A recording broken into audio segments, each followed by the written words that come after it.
Before we move on to the video, I would like to thank our sponsor, Top XIC, a new shop that is run by Samson and some of my other friends.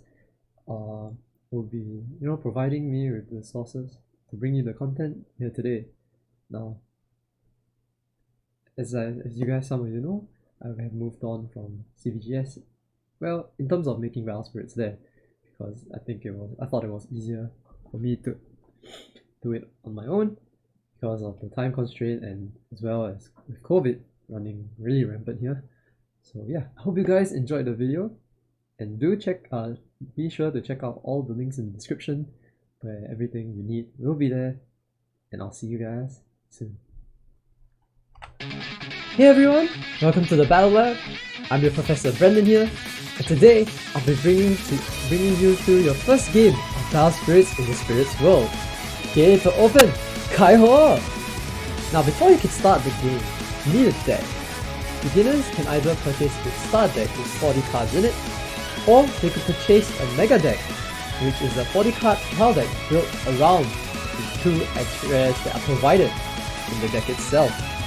Both the start deck and the Mega Deck come with 15 core and 1 soul core, including a playmat for all players to start off.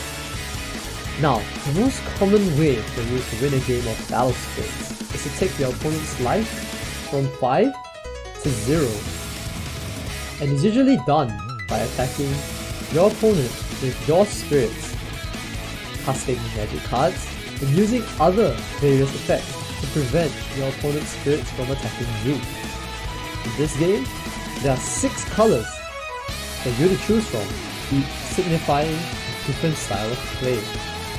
Red, the color of passion, is the color with the most destruction style effects. Purple, the color of destruction, aims to clear the board by removing the opponent's core. White, the color of protection, aims to protect the allies from enemy effects. Green, the color of abundance, aims to amass resources to overwhelm the opponent. Yellow, the color of illusion, which uses trickery to turn the tide of the battle in an instant. And finally, blue, the color of storm, making use of a variety of abilities to win the game in other methods. Each color has its own strengths and weaknesses, and you are allowed to mix colors in order to take advantage of more than one color's strength. There are 5 different types of cards in this game: Spirits, Ultimates, Braves, Nexuses, and Magic cards. Each of these cards have their own subcategories, but that will be in a separate video from now. But for now, we shall not go into too much detail for you. Spirits are your allies in this grand battle, whom you shall command to defeat your opponent with. Ultimates are an evolved form of spirits, coming with greater power, but can only be summoned when the conditions are met. Nexuses are cards which remain on the field, applying beneficial effects for you, or effects which slow down your opponent. Braves are cards that can combine with the spirits and ultimates to augment them and give them further abilities. And finally, magic cards. Magic cards allow you to reverse the flow of battle by using them at the most opportune time. To start the game, you shuffle your deck of at least 40 cards and randomly decide who goes first. Draw a starting hand of 4 cards, and whoever won can decide to either go first or second. And then you pull this out right here.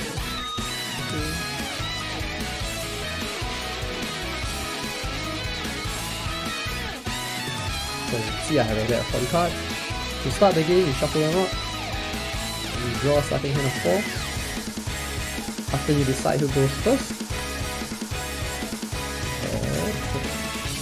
You set up the first. Take 8 core and place 5 of them into your life, 3 of them into your reserve, and take 1 soul core and put it into your reserve as well. These are your starting resources that you will need to start the game of Battle Spirits. Cores are the mana system of this game.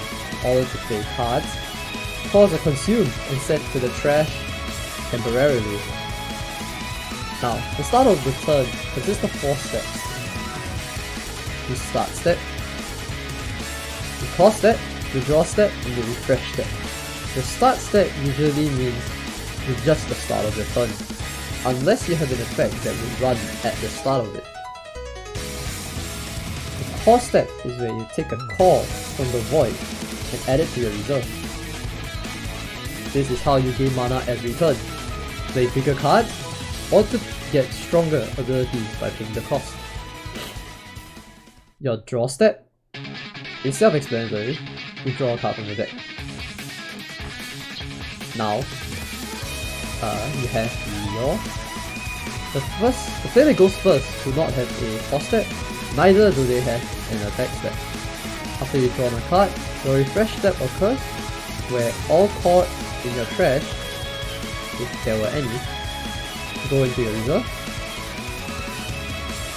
and cards that were exhausted or placed sideways will be placed upright by 90 degrees. Oops, wrong button. But yes, placed upright by 90 degrees. And now you've reached your main step. During the main step is where players can summon spirits, cast magic cards, or use other various effects.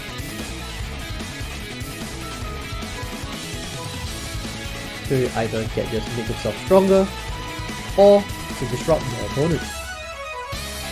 The cost is paid with the cards in your reserve or on your field.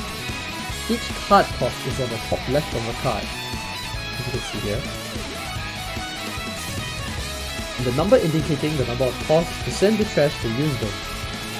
All cards except magic cards need a minimum number of cores to anchor themselves through the field. The number of cores should drop below the minimum number. The card's existence will fade away from the battlefield. After you have finished your main step, it's time to lead your army into battle, where the attacks that will occur. Let's say I summon this in the first turn, or let's say I go second. And now it's the attack step. The attack step is where you conduct your attacks to your opponent's life points.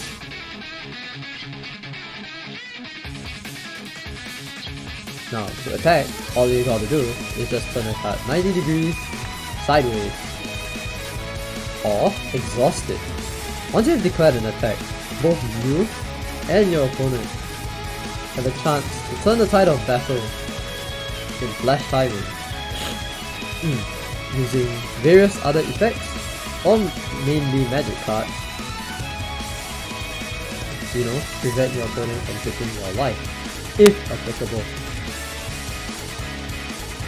Once both of you have done all your effects, there are 2 options left for your opponent. Either to take it from the life, or if they have a refresh spirit that they can block with, they may choose to exhaust it to block the incoming attack. An attacker that is left unchecked will always aim for your opponent's life. An attacker will reduce the life total equal to the number of symbols in the bottom right corner. You can see with Nicholas here, it's 1 green symbol. Now, if your opponent were to block your incoming attacker, and it is stronger than your attacking spirit, it will be destroyed and sent to the trash at the end of the battle, at the end of the DP comparison.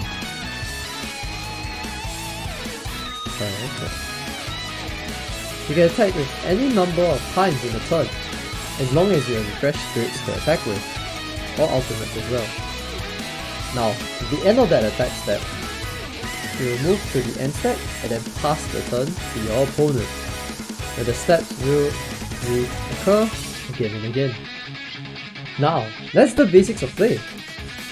Every Battle Spirits card is different and affects the game in many various ways.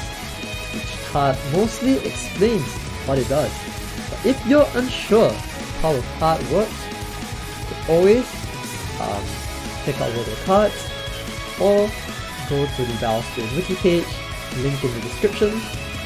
Both links are in the description for you to find the full rules of any card you need. If you guys like what you see, do slam that like button and ring a ding that bell. Oh, like and subscribe button. Sorry, don't forget to subscribe as well. Ring a ding that bell. Get the latest notification for whenever I stream or put up new videos. Do follow me. Do follow me on my Facebook page and my Discord, link in the description as well, where you can join me and the others, and where I put updates on anything Battle Spirits related. Hope you guys enjoyed this introductory video, and I'll see you again in the next one. Ciao!